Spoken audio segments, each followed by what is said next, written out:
Welcome to Esoteric Thoughts. Today we have Michael Tsarion joining us. Michael, can you talk to us about the ideas and traditions known to the Greeks that influenced Jews and Christians? Sure, that's a huge subject. You've had Professor MacDonald and Grimmikin on, who are the leading, to me, they're the leading minds on that. I've studied it myself for many decades. There's a lot to say on it. I wanted to do more, but what host brings you on to talk about that, right? It's really not that common, as Professor MacDonald said on the very last podcast that you did there. So it's still something amazingly that needs to come forth, but there are incredible parallels, and I'm so glad you invited me back to talk about this, because there's something that no one else has brought out really that needs to be brought about this cross-pollination between those two cultures. We do know things like, most Christians know that the Greeks, after the time of Alexander, moving up towards AD, did translate. The Septuagint is the Greek translation of the Hebrew Bible. That alone should tell him that there was a lot of collusion between the two groups, and that there was a lot of interest. The Greek Empire, for one, somewhat similar to the Roman, was not violent, and it was very ecumenical and open and egalitarian. So there was a lot of cross-pollination. But apart from your two guests, and one other reference that I'll make later on, I carry on like a Bible, there hasn't been that much interest in it extraordinarily, and I think we can guess why, because of what it does.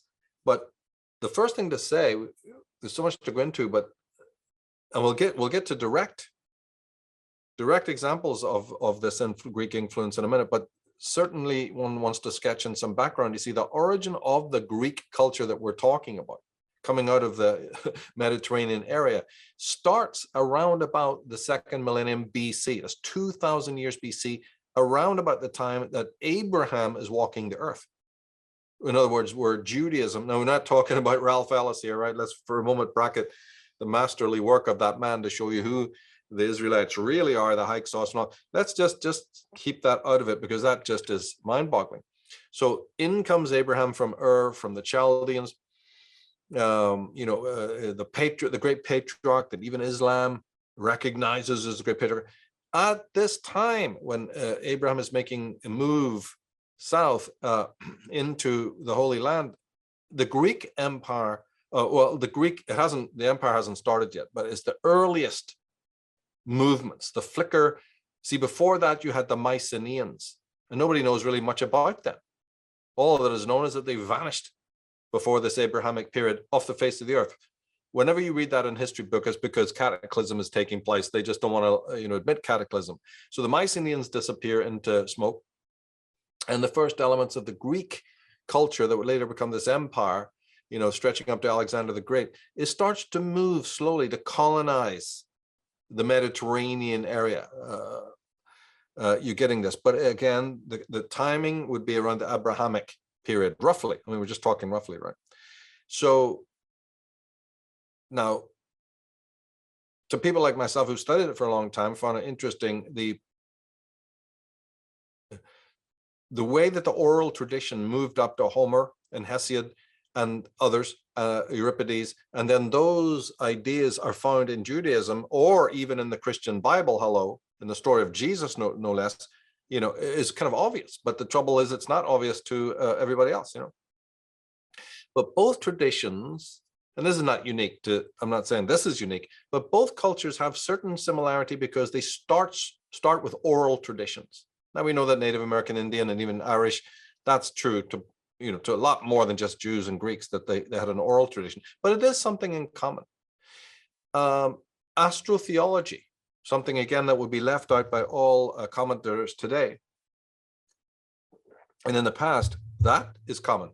Once you actually do the work and dig in to the anecdotes, Jesus walking on the water, or the fishermen crossing the lake, the casting of nets, whatever you find in the Greek or in the Hebrew, the Jewish, Israelite, whatever, obviously the default position is astrotheology. And maybe even Professor MacDonald and others don't even really grasp that. So, your show is very special here because you're bringing things together that even some of these top scholars would probably go, that's a head scratcher. Well, astrotheology, what's that? Of course, some are into it and some aren't, right?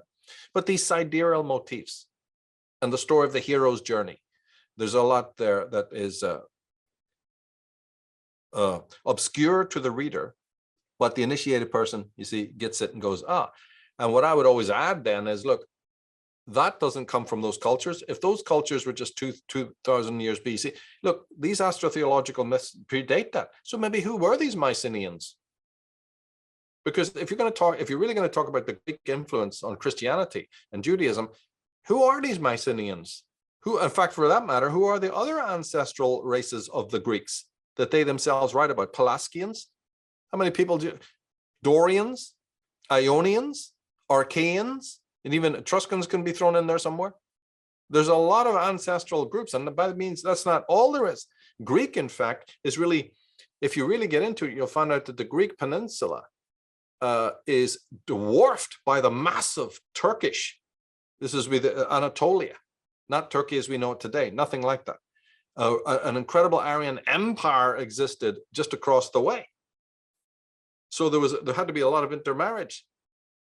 Ralph Ellis has always pointed out that Cretans, stroke Hyksos, they might have been, were already had Minoans and Egyptians were connected. So the Mediterranean and much, much wider were all connected. But who are these ancestral races if you're going to talk about the Greeks? But back to the point, by the first millennia, we said that there's the beginning, the sort of the teething, the early stages of both cultures seem to coalesce in two millennia BC. But as you move up to 1 millennia BC, this is where the Greek Empire now has spread a bit, through colonies. They share at this point now they become discernible. But yeah, let's turn to that list of 6 different or more different. These are the ones that I would say out of a whole mass of different similarities. So maybe could you read the first one at least, and we'll go from there. They spread as the Jews did, diaspora-like, without a central locus of control. Yeah, central locus of control. You see, that's right. So one could look into that as being similar, right? We're not saying, oh, this is identical, but there is a similarity between the two cultures in terms of culture. Go to the next one. The divine world occupied their thinking from earliest days. Now, this one's more important because this is absolutely characteristic. That you find that from the very early period of these cultures, they're looking up. Gods matter to them. Their pantheon matters. What the gods do and the goddesses do. Look, the whole Roman and later modern, era is based on these gods and their derivations. Just because Mars changed his name to Ares, and all this, Caper, Juno and Hera, forget about that. The Prometheuses, the great gods, a clever person can see that there's even an Egyptian tie-in here, and all of this is still to be answered. Because even when you get certain motifs in the Greek, there's no doubt that there's a Phoenician, the Cadmean alphabet comes from the Phoenicians, not the Greeks, but the Greeks picked it up, this alphabet, and then became the Roman, and it obviously morphs over time, and so on you could go. But this one is interesting that the preoccupation is with spiritual matters. So there's a definite correspondence there. Go to the next one. Supremacy of the word logos as the basis of all reality. Oh my God. Book of John, in the beginning was the word. Well, I'm sorry, folks, that is not only Greek, it's a single individual within Greece, Heraclitus, the great philosopher. So it's not John. Very little in the book of John is John. Very little in the Gospels are those apostles, those names of the Gospels. All of that we know, but this one is particularly true. And to put this line, in the beginning was the Word, and the Word was God, and the Word was with God, is just purely Greek. It's almost like they don't even want to hide it. But it's not just Greek. It comes from Heraclitus, who is one of these individuals who's going to play a part as we move through this, who is now saying, well, I don't know about these gods. Yeah, you got your gods. That's all right. And the same thing is going to happen in Judaism very early on, after the first temple was built, during the period of what we know as Deuteronomists. You're getting, after that period, you get the same kind of, the gods, Elohim, Baal, El Shaddai, Yahweh, Asherah. You go, So Heraclitus on the Greek side is saying, yeah, you got your gods, but I think it's more to do with an underlying energy that I'm calling logos. Well, guys, logos is the Greek for word. So in the beginning was the logos. Comes out of Heraclitus, and he is the Greek. He also served the Persians. He was very friendly with the king of the Persians, you see. So this is the zeitgeist of the time. It's nothing original to somebody called John or to the Christians or anything like that. So that one we could unpack ad infinitum. The very fact that a word, a central word, is considered the basis even of the gods. Heraclitus did connect it with fire, tentatively. It's fire-like, it's energy. He's basically energy or force. Or even will or animus. There's been a million terms, used for it. But this man discovers this and it turns up in the Bible. Well, that's interesting because, as we said on previous programs, David and Goliath and the most beautiful men in the world turn up as Lucifer. There seems to be a lot of things turning up from the four corners of the world in the scriptures. But go to the next one. Moved from henotheism to monotheism. Yeah, not strictly them alone, but again, a movement. What we're looking at is an interesting movement that runs along historical grounds. The Greeks start with this big pantheon, but as time goes by, they become more and more interested only in the one God, not just this underlying logos, but a central principle. This may be higher than these bickering gods. The next one. That the gods were human-like. Yeah, see, now you're dealing again with very close bridges. Some are a little further away, but others are almost, right close. The bridge is very short, and that is the same thing in Judaism. Now, some Jews think of the God as very impersonal and far away. But as we moved on more towards the Christian message, and then you have your Messiah as well. And then you have your Els and your Baals, Baal meaning Lord. So they're not as remote as some of the more esoteric Jews who think of their God as a very distant and remote thing. There's a Grecian element here as well. And in any case, even Yahweh, when Moses meets him up on the mountain, this is pretty human-like, wrathful, vengeful, and all of that. And of course, it's undoubtable that this anthropomorphization existed, but how many point out that the Greeks had it like you can't even believe? And it's very common to Christianity to anthropomorphize deity in the way that the Greeks were also doing. Go to the next one. That goodness is holy and preferred. Yeah, this is another element. The Jews certainly believe that living a good life. See, whereas Calvin, it doesn't matter if you live good. If you want to do good, do it, but it doesn't make one bit of difference. God has already judged you for hell, and that's it. But the Jews didn't teach that. Of course, there's many different schools within Judaism, but generally the idea was try to do as much good on this planet as you can. And the Greeks already had that too. That in the essence of what is, whether it's the logos or even bringing votives and sacrifices to the gods, it's good. Trying to be good to the god. And also the gods are themselves at their heart good. They're not merciless, they're not evil, they're not vampiristic. You get some who are and in their mythologies, but ultimately the base of everything is goodness. And you get this. Remember the Greeks? Beauty is goodness. They took it so far that they believed that anything beautiful was inherently good. They were wrong there, all right, but you see the trend of what they were thinking. That goodness is very, very important and mostly preferred when it comes to a sacerdotal life. A sacerdotal life will represent service to others, obedience to God, and all of those goodly things. First to compose holy books, writing became essential to spiritual practice. Yeah, that doesn't need an explanation. A very common thing between the two. By the time of Deuteronomy, especially in Judaism, the book became important. They'd found this book as they were building the temple. And they came out. The thing we're going to discuss is that they opened it to the people. But before we even get to that remarkable event, by the way, both cultures at almost the same time start thinking that, not just to think, but to write down and then to hold those books as important and sacred. We certainly know the Jews did this with the 10 Commandments and the tablets and the holier books and the rabbis and their scrolls. but the Greeks were onto it already as well. And then thinking of the book itself, even Homer, the Iliad, the Odyssey, Hesiod, all of these guys, it was considered sacred works. I mean, these were like, you can't even believe the amount of, the Greeks in the whole of the empire with these books under their arm, using phrases, catchphrases, anecdotes, similes. These books were holy. All of the great histories of the Greeks were holy.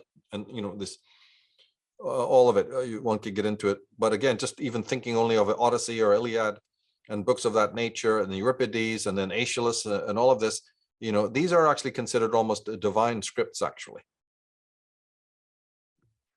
Selfhood matters. Yeah. This is the key of what we're going to talk about today, but we'll skip it briefly and move on. But it's obvious that something is happening even in the personality of the worshipper. We'll get to that in a minute. What's next? God cares for the ordinary folk, not just kings, warriors, priests, and prophets. Conceded by the temple, not all of the Jewish priests, they thought of themselves as very high, of course, but a great many. Israel was loaded with priests, and these Deuteronomists particularly started to concede to this. It's one of the reasons they opened the scriptures to be read by the ordinary housewife or shepherd or whatever, because it really started to devolve that, look, it's not just David and Solomon and Cyrus the Great and the ones who are, ministers of the God, or the Pharaoh, hey, the little shepherd, David started as a shepherd, didn't he? So there was a shift here that's often not noticed. These are things we need to, get through to the audience. And in Greece, it was happening the same, that the little shepherd boy, the little fisher kid, a humble blind person, like you say, the ordinary urbanite, God spoke directly to them, could do, and animated them, and celebrated their individualism, and spoke to them directly, even if God wasn't speaking abroad to everybody else. So this is the nascence, the seed of individualism. We'll be talking a lot more about that in a minute. Let's go through the list. What was next? That a human can become godlike. That's right. From down up, and from up down.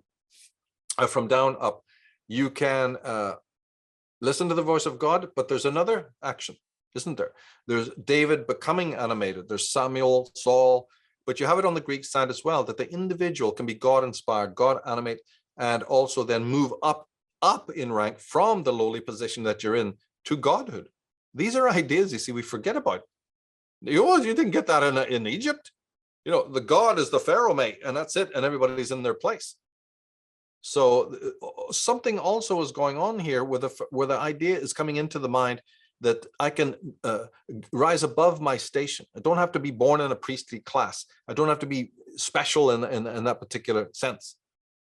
I can move, autonomously towards a spiritual divine beinghood. Very, very important. And these ones that we've gone through are by no means the only ones, But by the time of Alexander the Great, he came on in the 4th century, like 300 BC.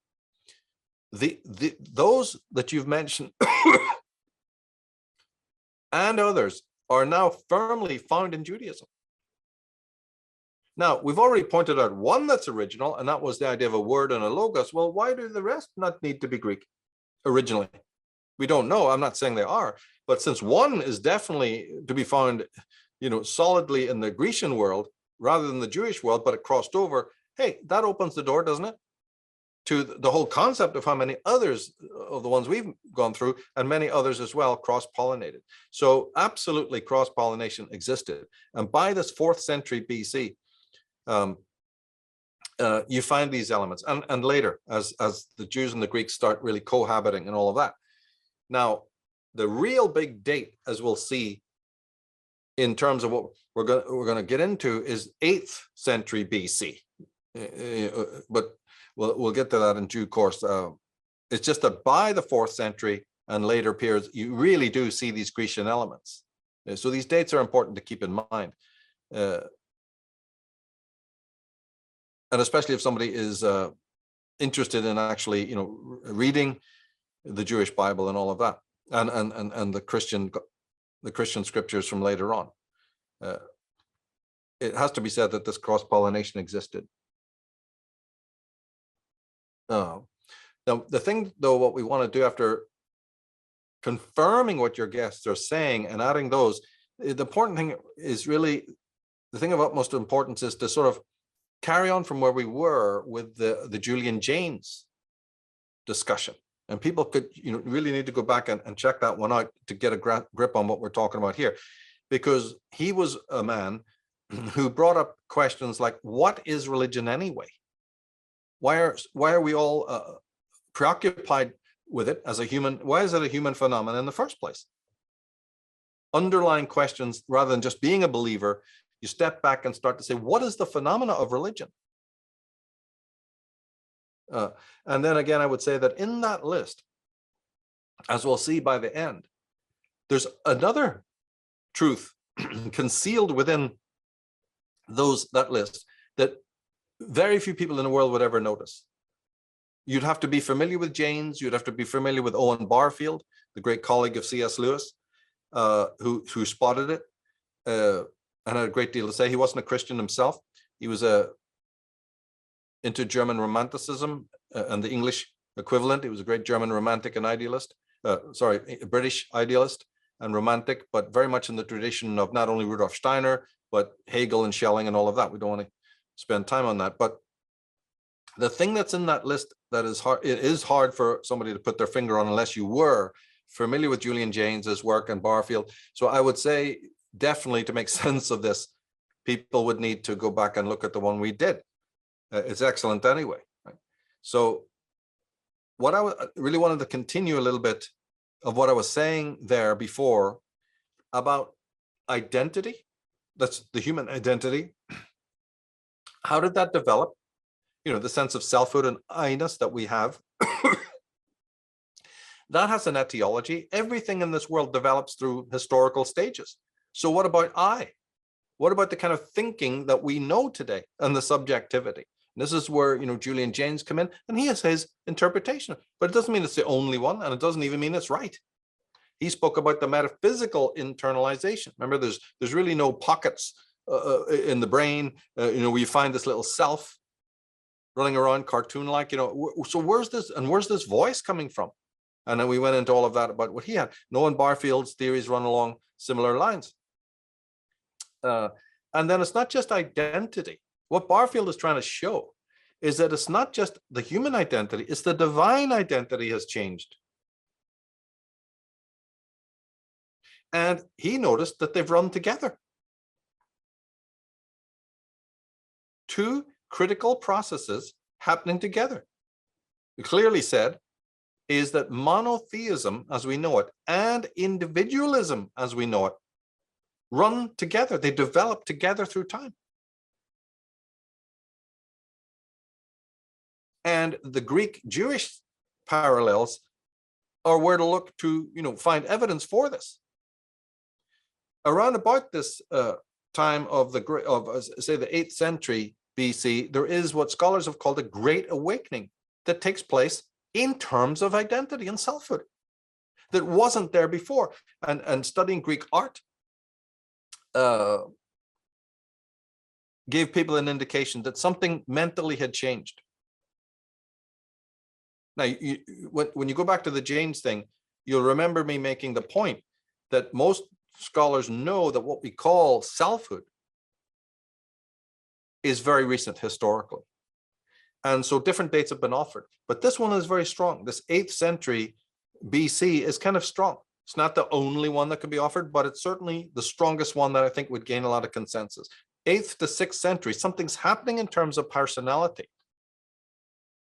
Not just personality, social changes as well, but in the psyche, the psychology of man. And this is why it's always fascinated me. Right? So simply said, is the consciousness that we know today. It is recent, historically, and it wasn't always the rule, which begs the question, well, then what kind of, how did the ancestors think? And of course, that's where the whole thing then breaks down, really, because you have to be a Julian Jaynes or a Barfield to work it out, because ultimately, how can we know? We're not there with our TV cameras. We can't falsify any statement that would be made, but you can get an intuitive gist from poetry, from music, from certain things in our own lives that are alluded to by James and by Barfield, and go, yeah, that makes sense. That looks like it might come from a different kind of consciousness. Well, after all, what are football stadiums? What is our penchant for collectivism? Look at the mass hysteria that we know today, where one thing becomes a meme and even, masses upon masses of people in completely foreign parts of the country, in the world, are latching onto it. So there's certain communal things that also that seem to spread, like these memes, right? But it's just crucial to remember that the ancients thought differently than we do, perhaps even radically, and they thought about everything. Now, we can't go into everything. All we can do is, what did they think about themselves? How did early man, Jewish, Greek, whatever, Irish, what was their thinking about self? Now, Julian Jayne says there wasn't even any thinking about self. Now, we can't even conceive of that. So this is a little bit, what we want to explore, that I bring to this whole question of the Greek influence, because it's in Greek literature that this was first substantiated, the things we're talking about. A Barfield is looking to Judaism, looking to Christianity, but when they looked to the Grecian stories, they found their evidence, whatever evidence there was. So in Judaism, around the 8th century BC, this is the age of the Deuteronomists. The temple is being built.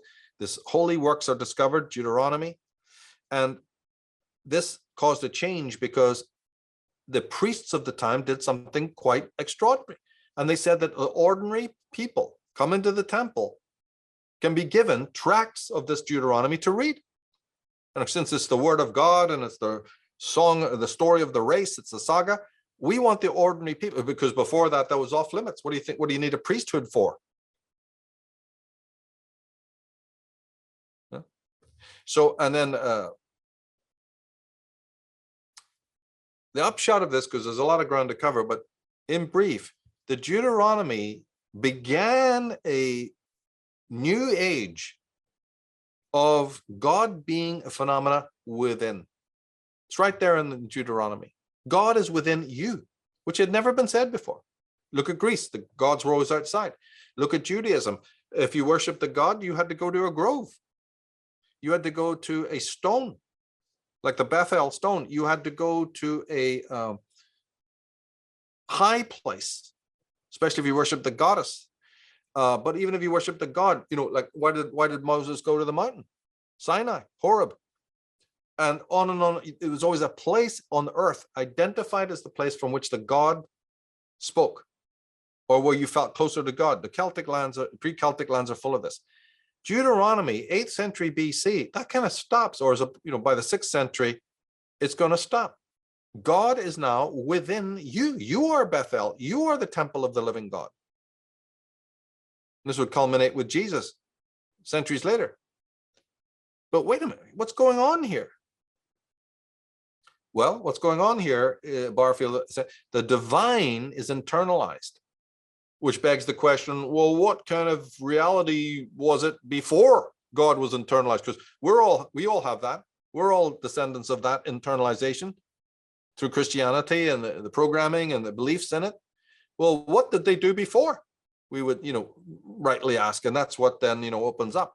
We don't have time to explore all of that. So the priests allow the ordinary folks to read the book of Deuteronomy. And from there on, basically, Jews were allowed to contemplate the scriptures themselves.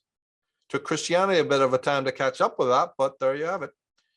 Now, prior to that, of course, Barfield talks about that the ancestors before this, actually, he says this state that I'm going to mention lasted up until about 1,000 years AD and started to fade only 1,000 years AD, and it's called original participation is the term that he used. He used other terms. As that faded, you get things like reciprocal participation. But we have time only to talk about this. And then later, as it devolves completely, we get what he called is the age of idolatry. But not too systematic a writer. Basically, idolatry, I personally believe he meant that came in a lot earlier too. This crossing over point between original participation fading and then the age of idolatry. And I really think that it goes back BC as well. But these things overlap, right? But original participation, which is a kind of state of consciousness we could never, ever really grasp anymore, except maybe when listening to music, like I said, these numinous experiences. But the whole of the world had it. All the races had it. And by the time they became identifiable races, it's lost. You see, it maps across what Julian Jaynes was saying. Now, this leads to something very interesting. So bear with me here, right? Oh, and by the way, if Ralph was talking here, he'd say, well, maybe this has to do with the age of Aries passing into the age of Pisces, because there's a processional action here as well. So, we're making things brief that we could really explore in detail. We just want to keep it that why religion? Remember the phenomena of religion, but religion isn't worldwide. Religion is divided into these priestarchies and sects. There's Jews, there's Muslims, there's Christians, there's Jews, there's Jains. And then a million different denominations within Christianity. We're looking at this phenomena. And we've already established that the phenomena of religion itself and worship in God develops, especially monotheistic type of religion, as the concept of individuality also develops historically down through time. Something that would have fascinated the philosopher Hegel, because history is key to all of this. But we even have then, as I said, the procession, which also, clever people will take on board there. But don't you see also that something's happening with these priests of the Deuteronomist age? At this exact time in Judaism, the many gods are being shrunk into the one. And the whole question of Yahweh's supremacy at the end, well, Yahweh was really sort of like not that important of the sort of a moon god. And in my Trees of Life book, I track all that back. It's actually a tree god, believe it or not. Probably one of the reasons why you get Christmas trees in your house, right? At Christmas. But the thing is, no, Yahweh was a minor sort of god, just like Aton had been in Egypt. And then suddenly Baal and El Shaddai and El and whatever you've got, Asherah, Anat. My goodness, the list goes on. All of these gods, the volcano god, the fire god, they all are just banished, and they become the Elohim.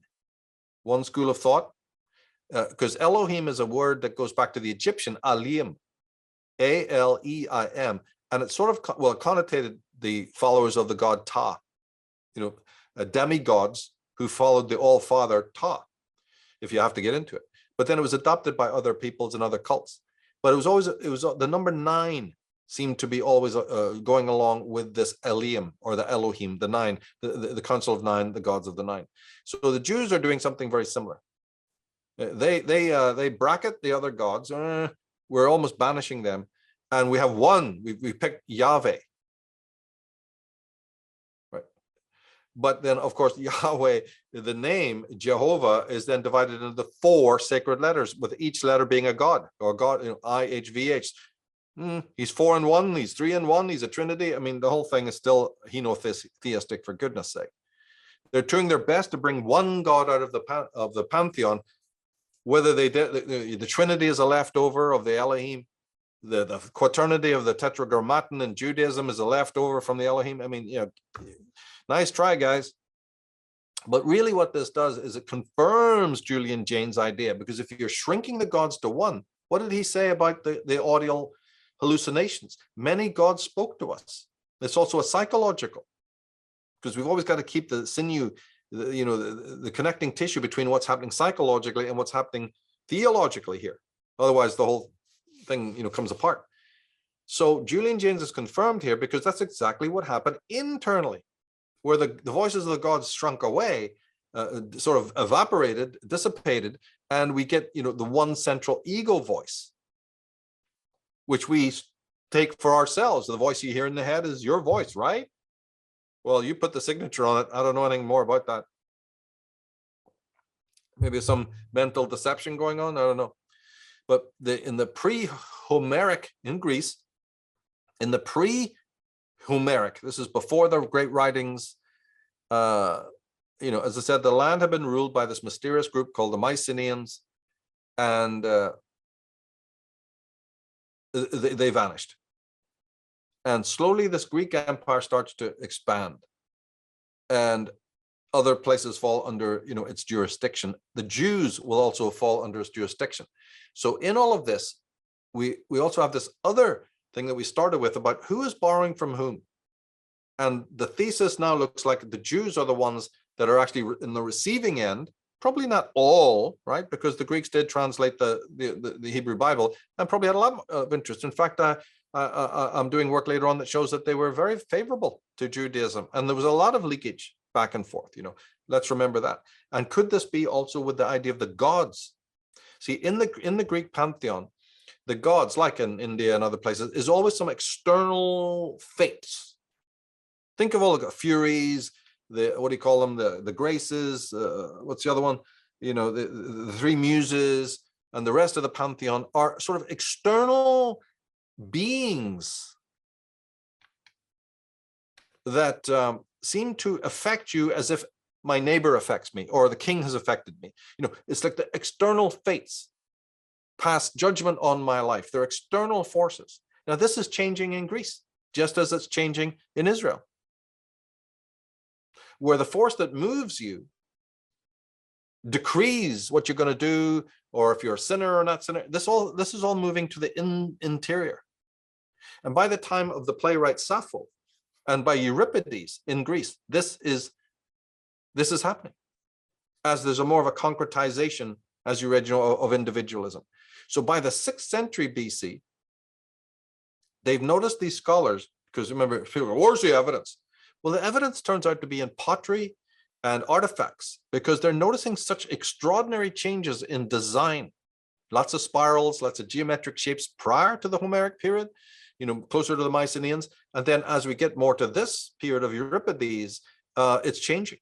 Also, these weird, almost insect-like human beings. Well, let's make it simple.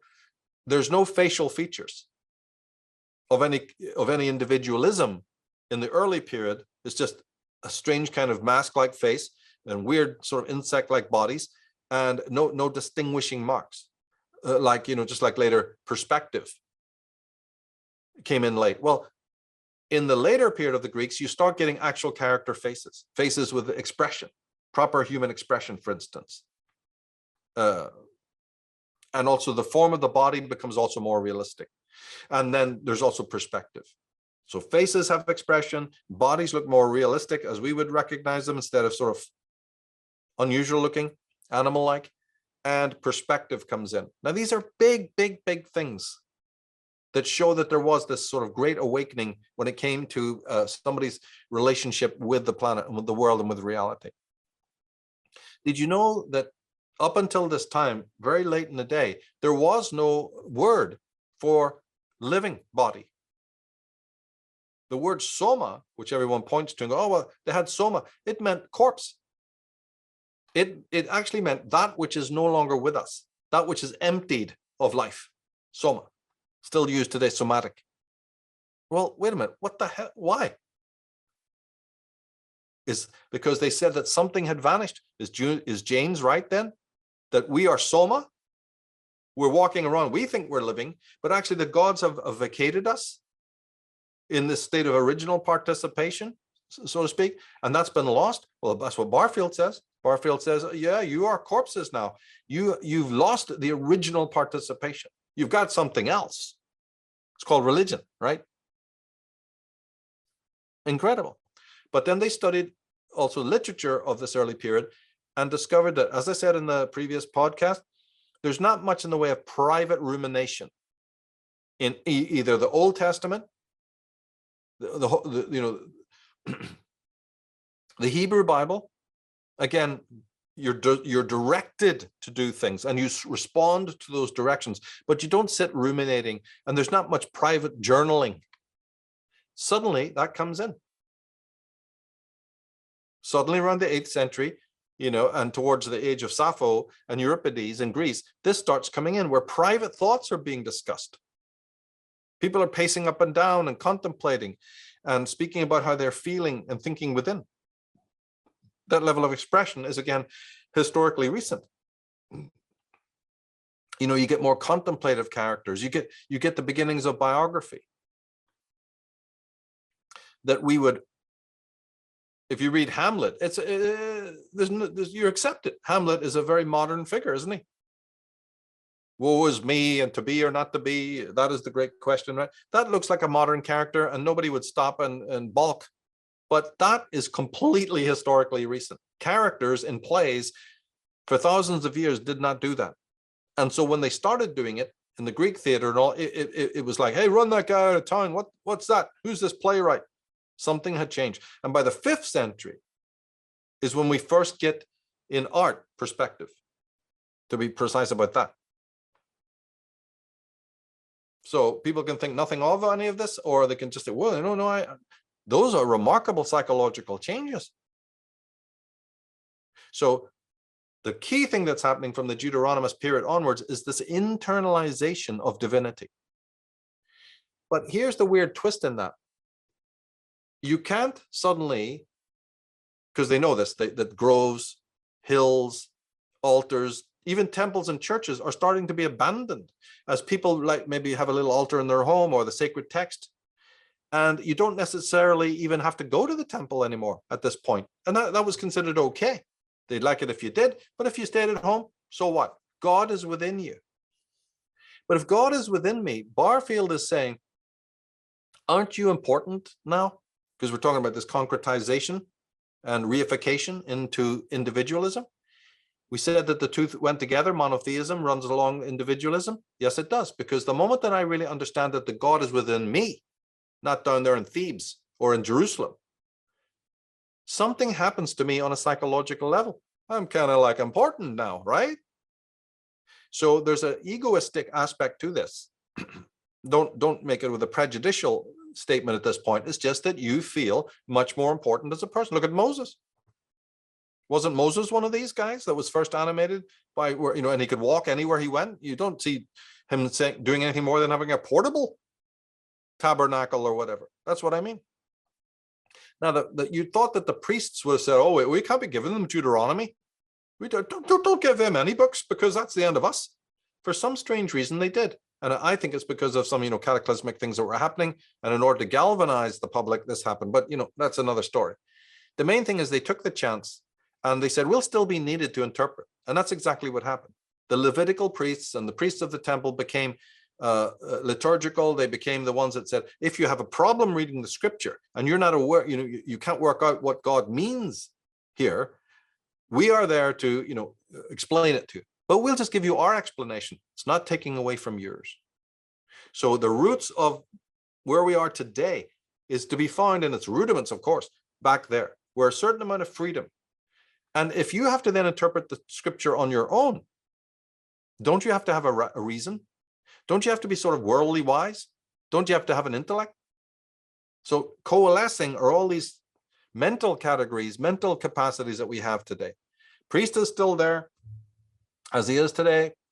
Make that of what you will. But ultimately, you're meant to sit in your home, in your domicile, read the text, and then as you're farming or whatever you're doing, think about it. Now, this is remarkable. But what Barfield is saying, yeah, it's remarkable, all right. Think of what is really happening here. There's a devolution. There's a concentration on the individual's mind. Whereas before, there was a very different dynamic. So there's a certain abandonment then of churches, temples, holy places, and even admonitions in the Bible about to abandon them. By the way, if you really get into it, the kings and priests are asking the public to throw over these pagan places. But it just simply tells, somebody would say, well, what did they do then? Before this, what did a pagan type of mind do when he was at the stone or when he was at the temple site? So you got questions, right? From now on, you could just have a moving altar, a moving tabernacle, a moving set of scrolls or whatever. And this is exemplified in the story of Moses. So the idea is that if you are the God bearer, then you're special. And this sense of ego identity, right? We asked earlier on about identity, subjectivity, selfhood, the kind of person you are, the kind of thinking that you have. We're moving slowly towards the prey now. Something is changing. And what Barfield is asking is it God that matters then? at the end of the day, the cynic or the critic. He's saying, if this ego inflation is taking place, at the end of the day, am I into my religion and my God because of religion and God, or because I have this, I'm the Jack the Lad here. I embody God. Didn't you not know that? Right? And since people like myself have always talked about self-deception lying at the heart of all syndromes, maybe we should give that thought. At the end of the day, somebody can question, is it really that there is a God now?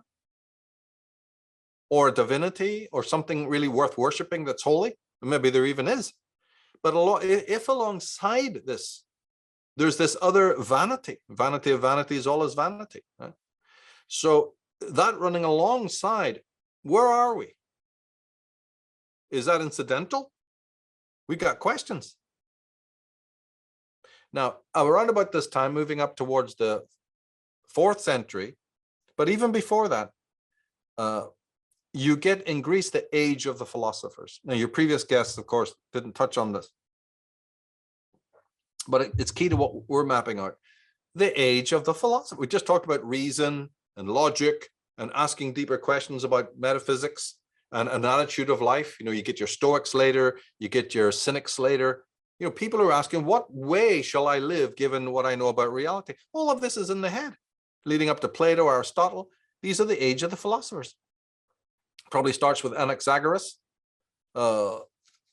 He was contemplating the mysteries of nature for almost the first time, which would, as I say, lead up to Aristotle. But there was a lot of others, right? There's changes. It's almost like the age of the philosophers. Signals appeared where people are coming out of, say, a trauma and saying, "Oh, look at the world around us again," because they're questioning, they're measuring, they're thinking. They're doubting. Remember, who was it? Was it Democritus, or it might have been Anaxagoras, who was the first one, or one of the others, who said, "I don't even think that the sun and moon are gods." See, heretical thoughts like that. He said, "I think they're just like burning globes of fire, that move on their own orbit." This kind of thing. This kind of re-looking at the world. Why would you want to do that? Well, it's because something has changed subjectively within you. Well, if you thought of and also, if you did think that they were gods before, is that something of the original participation? Then that breaks or fades. And then you start going, I wonder if they're just big hunks of fire in the sky. See? By the time you get to Pythagoras, man, it's like the rudiments of our own science today. And actually, he was murdered by the crowd. Usually this is what happens to anybody who does do any free thinking, right? But he was murdered. Others were murdered because they did doubt and they did question. This was the era in which people like Aristotle, Democritus, Anaxagoras, Pythagoras started to take a theory and go to seek for evidence to prove it. Take a hypothesis and then seek to prove it. But of course, again, you get this bugbear. It's something I'm doing. At the center of all of this activity, scientific or other, in the questioning mind is the I that is doing the questioning, which is getting stimulated, which is getting a little bit of animated because of this. And so by the time this Heraclitus, say Parmenides, whatever, you are getting this great questioning even of the gods. You're getting this individual who's standing up to question the gods. Well, who is this creature? Like we said, it was Heraclitus who then decided that there's a fire element called the logos, or the word when it's translated, that is out there. And the word logos has enormous other meanings as well, many, many connotations. But it animates all life. And it was there at the beginning, and it's eternal. What doesn't that turn up in the New Testament, in the book of John? This underlying everlasting principle, it's traced back to the Greeks, as we said. But the two things are happening. In the Jewish world, there's a strengthening of individual identity, and in the Greek world, this is happening as well. And of course, the figure of Jesus, as he's described in the scriptures, not by Ralph Ellis and all of that, that figure, as described in the Bible and various other works, is a sort of a concretization, the ultimate, really, he's really the embodiment of what we're talking about. The embodiment of the man, God-man. Whether you had other versions of it is irrelevant, because this is what it's all about. And well, just like the gods got restricted to one, Yahweh, so does the panoply of God-men get shrunk. Even the Jewish Messiah is there, sort of in the background, but he's more a political figure. When it comes to these solar kings, these solar gods, Jesus is eventually going to reign supreme in the Christian world, coalescing out of what had happened in the past. He's the end point of that journey. So, thank Paul for that. That was just the myth mongering of St. Paul, Josephus Flavius, that aided that on. But what Barfield would say is, no, not just that. What drove Paul to want to do that? It had happened before. Yahweh was condensed and coalesced out of previous gods. Jesus is taken from a bit of the Messiah, from Apollonius of Tyana, from Jesus of Gamala. You got a lot of stuff back there, and he coalesces out of these sort of God men. Why are the public going for it? What is Paul responding to? He's the PR man for it. He's the myth monger, but something in the psyche of the human. You can invent anything. You can stitch up anything. Why does the world accept it? Why do we still accept a pope? Why a Muhammad, right? Why any of it? Because there's a need now for this central icon of the human being that embodies the divine, that others will follow to the ends of the earth. It became practically a Jesus cult, custom made for people who have themselves embodied the spirit divine within, but there's still some hearkening back to it in the external way, the one on the hill. So the original participation is still there, but it's in a very, very stripped down, and yet at the same time, it has a great power over us. It hasn't completely vanished. We still need the external icon and the trappings of that icon, like the hill, Golgotha. You'll still see elements of the original participation in all of this. And after all, even the reciprocal participation or idolatry is still participation. It's just participation, way, way condensed. Many, many steps lower than it used to be. But again, hidden within this factor, logos, what's really taking place right now, again, is the internalization of that logos. It's not something I'm in, it's something that's in me. So I must then make that house clean for the logos, or the light, just say the light. Christians, the light. Well, if I am an embodiment of the light, I need to recognize that and live goodly and live morally so I can embody it. But more than that, because there's still work to do, and therefore only if I'm clean and sensitive and pure can I really commune with what is within me. The message of Jesus is like this. Most prophets are. Try to cleanse yourself because you'll get more. It's very based in what will I get. So now that the light, the pneuma, is within me, I must do justice to that. And if I do, I get more pneuma, I get more light, I get more insight. I talk to God. The light of the divine, picks on me and says, you're a better disciple, you're a better apostle, you're the beloved one. In other words, I feel special. And this sense of superiority is absolutely characteristic of religious types. It's Gnostics have it. They're always talking about how special they are and how damned everybody else is and blind. And unfortunately, it goes with other types as well. But this internally leads us then to a key point. Well, when a baby is growing and keeps asking mommy and daddy, why? Obviously, you can see that it's not sitting there taking note of the answer as much as it likes the sound of its own voice. There's an identity there asking why. And in a baby's mind, that process of self-reflexivity is as important, if not even more important, than any particular answer that's thrown its way. This is because its interest in itself is coming to bear. That's what we're talking about in the baby, levels of history, in the early development of peoples in terms of society. This actually is phases that we went through. If I ask a question, I know myself as questioner. If I think about something, I know myself, I reconfigure myself, reintroduce myself as thinker. And there's something really, wild and wonderful about that. And so it was with all humanity. Now,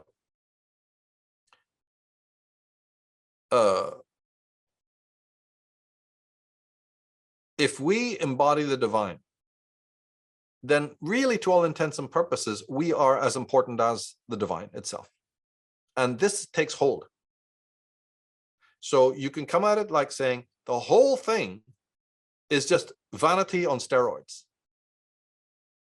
And that's why religion is still around. That's why these hoary priests are still around, plaguing the world.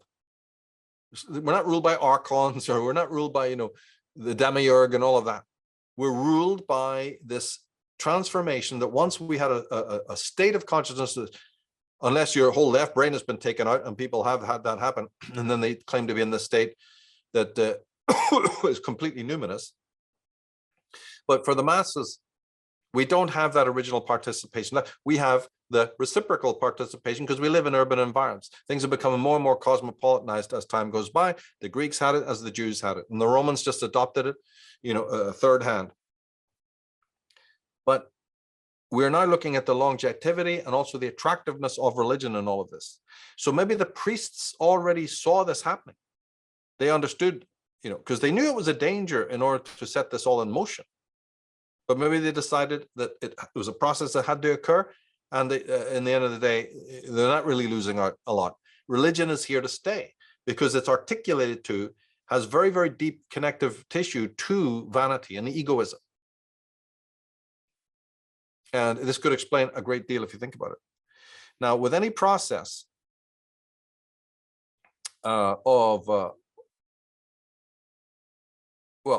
any process is bound to at some point.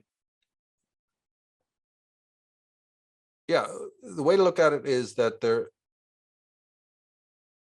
this process has also some negatives in the sense that now, because God is within me and we're worshiping at the holy place, and we don't need to tend the grove and we don't need to tend the sacred tree, don't you see that it's all happening in here? It's not in nature anymore. So a divide is taking place, probably part of what Barfield was talking about, that the self and the world, and by the way, even the self and the other person, there's a sort of like a very strong divide that has occurred there now. Does that lead then to the Cartesian cogito? I think, therefore I am, right? Where my thinking is the definition of my beinghood? Well, yeah, it does. All of these things are moving up to where we are today. One would then say, like Barfield was kind of saying, look, is any of it natural then? And his answer was really no, although he understood it. He called it idolatry. I mentioned this earlier, that when the original participation fades and you get these other forms of participation, but because they're so stepped down in amplitude, and we're sort of not even able to really grasp, except at very special moments. And also any tribes or other peoples that did have original participation, because he says it did actually last up until the first millennia AD. Yeah, but not with most of our ancestors. And by the time the Teutonic Knights and the Catholic Church had laid waste to Europe, scourged all the trees and forests, Ireland, every single tree was uprooted, and then they burned the roots so that they couldn't even come back. This is all in very recent times. So this scourging of nature obviously is understood in this context. And so if you go to the Bach saga and the Finnish people, they talk about how devastated their natural world was as well. Things were built over, even churches today were built over sacred sites all throughout Europe. All of that travesty, the anthropomorphization of gods that were obviously animal gods before. What we get, Barfield is saying, we have no time to explore it now, is that we entered into an age of idolatry. And so this thickening and hardening of a self with the flow of monotheism and those kinds of solar beliefs, is really moving out of original participation into this age of idolatry. Now I have an article on the michaeltsarion.com website called Age of Idolatry, and it'll go into a lot more detail than we can do here, right? But another conundrum involves then our search for meaning, since that's what religion pretends to be about. I now, since this Grecian time, Odysseus setting out on his 12 hurdles, Hercules on the 12 hurdles, Jesus with his 12 disciples, all of these stages, I am going through it as an individual. And today, when I seek for meaning, it's something I am doing. I'm leaving my footprint along the way. I've often asked in some of my other programs about whether or not, when we seek out, when we step out on an adventure, is it because we're really seeking a particular goal? Or is it because we just want to feel the horse's hooves on the cobblestones and the wind in our hair? It's unanswerable, because especially if there's self-deception involved, you'll always, I'm setting out with an absolute, I've got a total goal here, enlightenment, knowledge, power. But Nietzsche and people like that said, then how come you never reach that goal half the time? You got 6 kids and 3 dogs now, but you were on the path of enlightenment 5 minutes ago. Right, so there's something else going on there, but you see, the one where you're feeling the wind in your hair is that I just want to feel myself existing. So if I have a challenge, if I have a mountain to climb, I know I exist. Get out Star Trek 5 and you'll see this all beautifully articulated, the movie. And you'll also say, just like culture does, well, we need enemies. Sure, the left has to have the right? The Jew has to have the Christian to fight. Because my identity is so inherently weak, but it's nicely strengthened if I have something, we all gang up and fight something else, then we're all one, we have camaraderie. Soldiers who fought in wars are like brothers, but the moment the war's over, they never write to each other, and they don't even know who you are. One goes off to be an accountant, the other's a don in a university, the other's, flipping burgers somewhere, right? What was all that camaraderie when the enemy was at the gate? You're going to die for something or other. So we don't have time then now to say that now we are subjective creatures. Let's get into the whole thing of what it means to be a subject. What is subjectivity? We touched on it a little bit in the Julian Jaynes thing. We certainly couldn't do it here at any great length, but it's for people to think about what that actually means, because the wall that you build to keep the world out is also the world that keeps you in, the wall that keeps you in. So is it illusion, all of this movement towards the concretized self? Or is what am I talking about, Michael? That's maturation. That we didn't want original participation. That's why we don't have it. Barfield's wrong.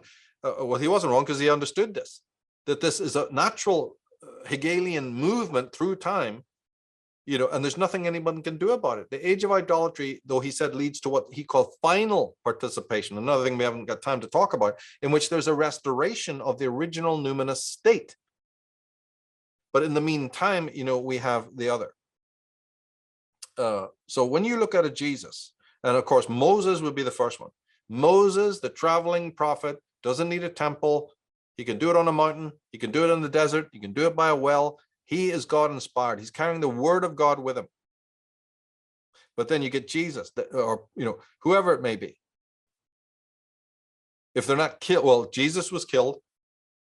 Pythagoras was killed. You see, you'll attract there's a certain danger in saying that I have the God within as well. But generally our world has accepted this, unless you're the Reverend Moon or some other nonsense, right? It goes wrong or the wheel comes off. But guess what? Others have embodied it. And we need to look through the world. Look, even Caesar was the God incarnated. We've got Apollonius of Tyana, as I said, these, Zoroaster. You've got these great ones, and you've got Jesus, and you've got the Pope. So, yeah, you might put yourself at the antagonistic to external authority. But the thing with that is, what happens if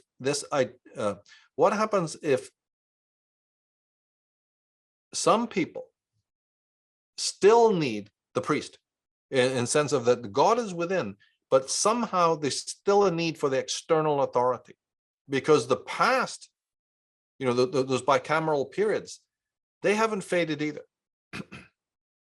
And we seem to be right now in our day and age now, the majority of people in the Western world are crying out for that authority. Is that because the feeling of the God within is weakening? You know, if there is this dichotomy, if there is this compensation between the two, that the turning to the external authorities again may mean that this divinity within is fading. And that will then create another zeitgeist. And if that is the case, then my only answer to that is that, well, a time will come when people just don't want to row their own boat. They tire of being masters of their own fate, their own destiny. Because when the divine is within, don't you have to do a lot of work to purify? Aren't you really the captain of your own ship? But what happens if that gets tiring? Then you're going to come back the other way and say, I'm tired of that. I've tried that. That doesn't work. I'm emptying myself of the divine, or I'm throwing it down. You know, and then we get that. But yeah, that's as far as we can go now for time's sake. You know, maybe we'll explore some of these later on. But when it comes to the Greek, I've mentioned the great work by Kieran Barry, the Greek Kabbalah. If people want to get a little library together on this to help others learn about the antecedents and the cross-pollination, and we haven't even talked about Persians, Egyptians, Mustafa Gadala. I mean, you know, Ralph Ellis would have been one I've mentioned, except for the fact you already know about him and he's been interviewed. This is a really good one. This book is absolutely highly recommended.